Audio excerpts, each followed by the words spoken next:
Salmo 81. ¿Qué es un mediador? Bueno, no sé si alguna vez cuando usted estaba pequeño le iban a dar una pela, de la que daban antes con una vara que picaban, y cuando le iban a dar la pela alguien se metía en el medio y le decía, dale un chance, él no lo vuelve a hacer. Usted sabía que usted lo iba a volver a hacer, pero usted de una vez decía que sí, que sí, que sí con la cabeza, que sí, que te den el chance, que sí, que tú no lo vuelves a hacer. Entonces al ratico usted volvió a hacer lo mismo, pero ahí apareció un mediador. Usted se merecía la pela, pero alguien intercedió por usted. Eso, eso más o menos es un mediador. Eso fue lo que pasó también en el cielo. Mediador. Luego dice del nuevo pacto. ¿Qué es un nuevo pacto? La palabra que se traduce como pacto es la misma, es la que se usa para decir testamento. Por eso usted ve que se dice también el antiguo pacto y el nuevo pacto, el antiguo testamento y el viejo testamento. El testamento es lo que un padre le deja a sus hijos, es la voluntad escrita de un padre para sus hijos. Ese pacto incluye algunas instrucciones y también algunos regalos, posesiones que el padre transfiere a sus hijos. Y generalmente el testamento adquiere poder cuando hay muerte, cuando el papá muere. Hay hijos, por ejemplo, que creen que ellos tienen derecho a heredar las cosas de los padres cuando los padres están vivos. Y he escuchado en algunas naciones un poco avanzadas, donde los hijos quieren jubilar o meter a los padres antes en un asilo para inhabilitarlo y ellos pues bueno, acceder a sus herencias y sus cosas, ok, pero no es así. Entonces, testamento. Eso es lo que dice la Biblia. Y cuando la Biblia habla entonces de un nuevo pacto y de un viejo pacto, tú tienes que pensar primero, ¿quién es el que da ese testamento? Es Dios mismo. Y sus promesas son fieles. ¿Cuáles son las riquezas que Él da? Él dice, mío es la plata, mío es el oro, y a quien yo quiero le doy. Pero también dice, no hagas tesoro aquí en la tierra, aquí hay ladrones, aquí hay mucha incertidumbre, haz tu tesoro en el cielo. Fíjese, no es que Dios dice que uno sea un irresponsable, un insolvente, pero Él nos dice eso. Usted sabe que hay gente que está muy preocupado. Señor, dame esto, Señor, dame aquello. Está bien, ¿y tu salvación? ¿Y tu vida eterna? ¿Y el cumplimiento del propósito de Dios? Porque hay gente que creen que ellos se hicieron ellos solos y creen que ellos viven para ellos y que ellos son el principio y el final. Hay gente que en su mente ellos son Dios y se justifica, Señor, está orando. Ellos, Señor, mira, si falté algo, pues tú sabes, no, usted sabe, usted es un pecador igual que yo. ¿Ok? Entonces, mediador del nuevo pacto. Ese es Cristo y lo que Él hizo fue que se apropió del pecado. Él se hizo uno de nosotros y Él tomó sobre sí el pecado. Entonces, vamos a leer en Hebreos capítulo 8, del 1 al 13. Dice, ahora bien, el punto principal de lo que venimos diciendo es que tenemos tal sumo sacerdote, el cual se sentó a la diestra del trono de la majestad en los cielos, ministro del santuario y de aquel verdadero tabernáculo que levantó el Señor y no el hombre. Le explico. En el Antiguo Testamento había un mediador. ¿Quién? Moisés. Ustedes recuerdan que cada vez que el pueblo de Israel pecaba y hacía muchas cosas, Dios en más de una ocasión, la Biblia dice la paga del pecado es muerte. Hay gente que conocen a Dios como Padre, pero no conocen a Dios como juez. El mismo Dios que es tu Padre y murió por ti en la cruz del Calvario, también manda gente al infierno. El infierno existe. ¿Ok? Entonces, porque la Biblia dice en el Salmo 11, Dios es justo y ama la justicia, el hombre recto mirará su rostro, dice la Biblia. ¿Estamos claros? Entonces, por un lado está la misericordia de Dios y la bondad, y por otro lado está la necesidad de ser justo, porque Él es justo. Yo siempre pongo un ejemplo, un juez es juez de una ciudad, pero su hijo, vamos a suponer, mata a alguien. Porque él es juez, él va a decir, mi hijo, no pasó nada, vete para la casa. No, él es juez. Él tiene que aplicar justicia. ¿Y cómo Dios resolvió ese problema? Bueno, yo tengo que aplicar justicia. La paga del pecado es muerte. Lo mismo que hace un papá que ve que van a matar al hijo. El papá dice, no, no, yo voy a morir por él. Él, él es inocente. Él rompió el cristal del vecino, pero él no tiene con qué pagarlo. ¿Y quién va a pagar? Usted, el papá. Eso fue lo que hizo Dios. ¿Ok? Pero eso no nos libra a nosotros de la responsabilidad y de reconocer que hemos pecado. Y ahí entra el arrepentimiento. Y cuando uno se arrepiente y reconoce y es agradecido con Dios porque tú te merecías la pela, porque tú rompiste el cristal y había que meterte preso, como usted lo quiera ver, y Él fue que asumió eso. Entonces, por toda la vida usted y yo tenemos que ser agradecidos de ese mediador, de ese que tomó nuestro lugar, ¿ok?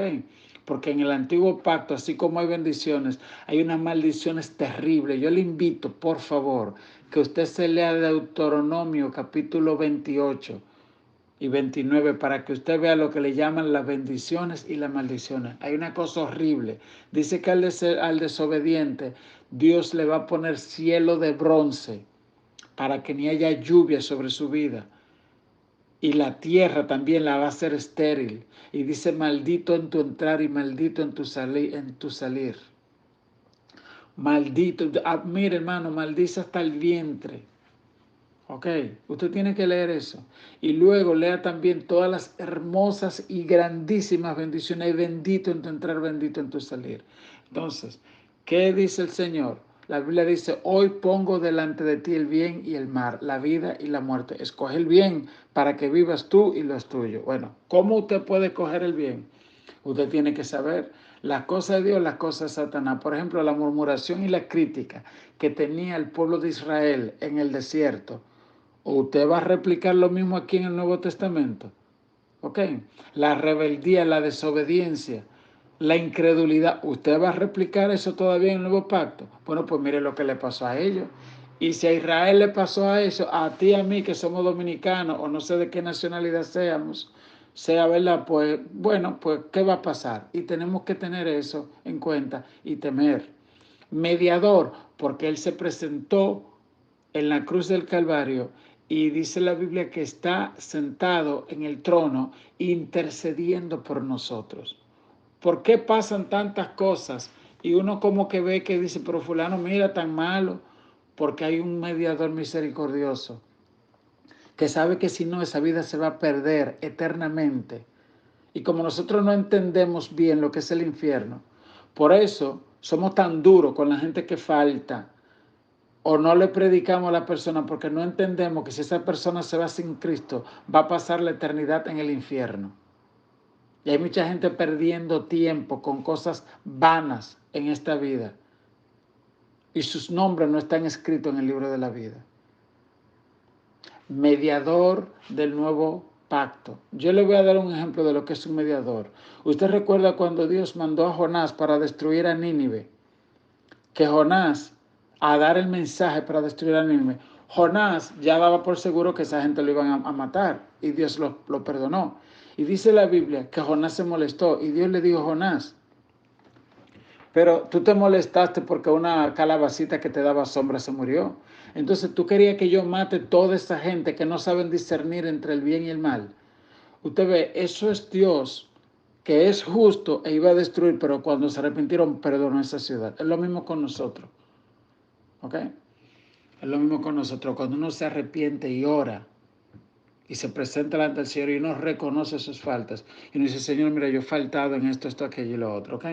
Bien, entonces, a eso se refiere de Jesús cuando habla mediador y Él, a diferencia del Antiguo Testamento, cuando el sumo sacerdote entraba al lugar santísimo con la sangre de un corderito, Jesús presentó su propia sangre. Así que Jesús es tanto el mediador como, como el sacrificio. ¿Ok? Porque Moisés, Aarón entraba, Aarón era mediador y Moisés, pero con la sangre de un corderito. Pero no, él se presentó él mismo con su propia sangre. ¿Ok? ¿Fue la sangre tuya que pecó, sangre humana? Ok, fue sangre celestial que fue ofrecida. Es como cuando tú debes 5 pesos y tu papá saca 5.000 millones de dólares y dice, ¿cuánto es que él debe 5 pesos? Ah, no te apures. Ok, entonces por eso cuando somos perdonados o Dios nos rescata de cosas, no tenemos que estar pensando porque el pecado fue grande, pero la gracia fue mucho, mucho mayor. Okay. El verso 4 nos dice, eh, así que si estuviese sobre la tierra, ni siquiera sería sacerdote, habiendo un sacerdote que presenta las ofrendas según la ley, los cuales sirven a lo que es figura y sombra de las cosas celestiales, como se le advirtió a Moisés cuando iba a erigir el tabernáculo, diciéndole, mira, a todas las cosas conforme al modelo que se te ha mostrado en el monte. Otra cosita aquí. A Moisés lo mandaron a hacer una construcción y le dijeron, tiene que ser según el modelo. ¿Qué pasa? Que hay gente que son muy creativos y Dios les manda a hacer una cosa de una manera y ellos lo quieren hacer a la manera de ellos. Y a Moisés, una de las cosas que destaca la palabra de Dios es que él obedeció cumplidamente, porque él tenía que hacer las cosas según un modelo que era sombra de lo que había en el cielo. ¿Qué es modelo y sombra? Le voy a dar un ejemplo. Abraham lo mandaron un día que vaya a un monte a sacrificar a su hijo. Y cuando iban a subir el monte, Abraham puso sobre Isaac la madera y Isaac subió ese monte cargando la madera. Cuando llegó allá, lo puso sobre la madera, en un altar de madera, y lo iba a sacrificar y el ángel lo detuvo. Y ahí apareció un corderito trabado, atascado en una mata de espina por los cuernos en la cabeza, ¿verdad? Entonces, eso es sombra. Dios explicándonos a nosotros lo que un día Él iba a hacer, el sacrificio tan grande que Él iba a tener que hacer por el pecado de nosotros. Eso fue en el monte Moriah y ahí al ladito, ahí mismito, está el monte Gólgota. Es decir, en el mismo lugar donde Abraham iba a sacrificar a Isaac, ahí al ladito, Dios el Padre sacrificó a su Hijo amado Jesús por nosotros. Y entonces la madera que Isaac iba cargando subiendo el monte es la misma que representa la que Cristo cargó el madero subiendo el monte también. La corona de espina que le pusieron a Cristo en la cabeza, al corderito que estaba trabado en una mata de espina también por la cabeza. Y hay una sombra increíble en el Antiguo Testamento de lo que era el sacrificio de Cristo. En Éxodo 12 también usted puede leer cómo cuando el pueblo de Israel iba a salir de Egipto, sacrificaron un cordero y pusieron la sangre en la puerta y en los postes.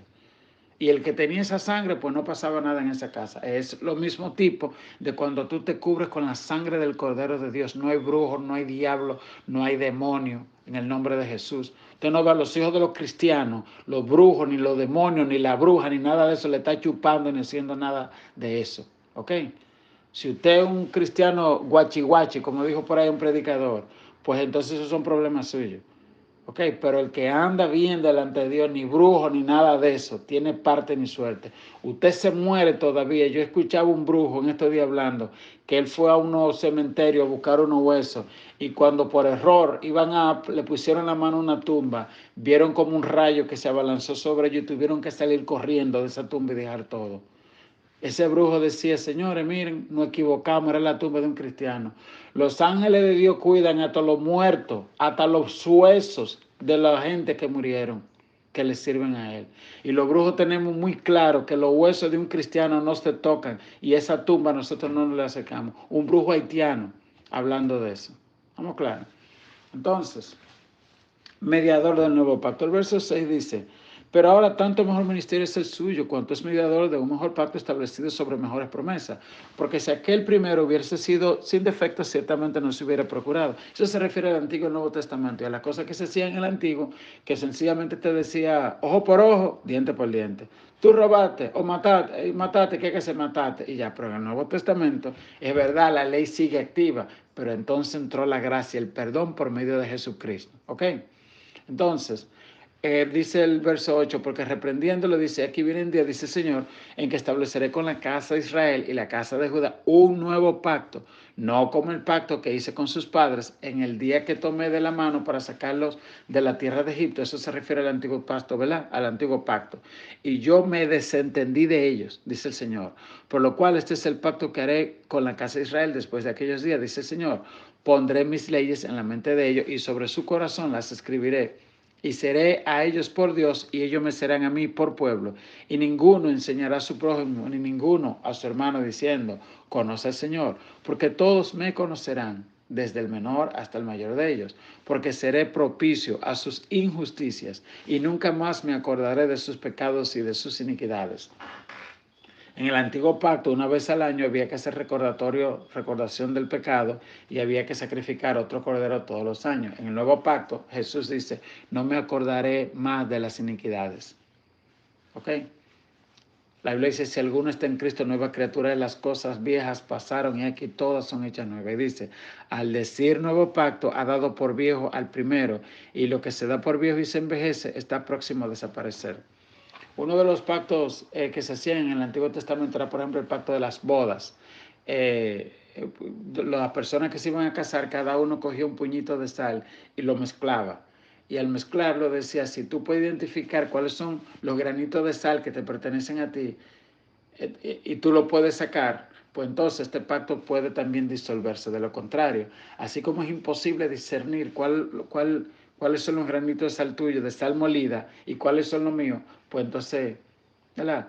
Entonces eso habla de pacto, pero Dios dice, pero ustedes invalidaron mi pacto, ustedes lo invalidaron. ¿Cómo por la desobediencia? O una pregunta, ¿podemos usted y yo invalidar el pacto del Señor en este tiempo? Claro que sí, por medio de nuestra desobediencia. Así que el Señor nos ayude a, uno, ser agradecido, dos, a entender mejor cuáles son las promesas del Nuevo Testamento. Le voy a decir una, por ejemplo, Jesús oraba y decía, no se vayan de Jerusalén hasta que reciban la promesa del Espíritu Santo. ¿Okay? Entonces, hay gente, por ejemplo, que son cristianos, pero nunca han recibido el Espíritu Santo. Entonces, ¿qué clase de cristiano es usted si usted no ha recibido la promesa del pacto? ¿Ok?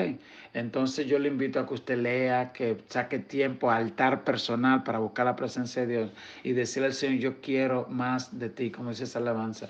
Yo quiero ser bautizado con tu Espíritu Santo. Yo quiero que perdones mi pecado, que me limpies con tu sangre. Amén. Que Dios te bendiga, que Dios te guarde.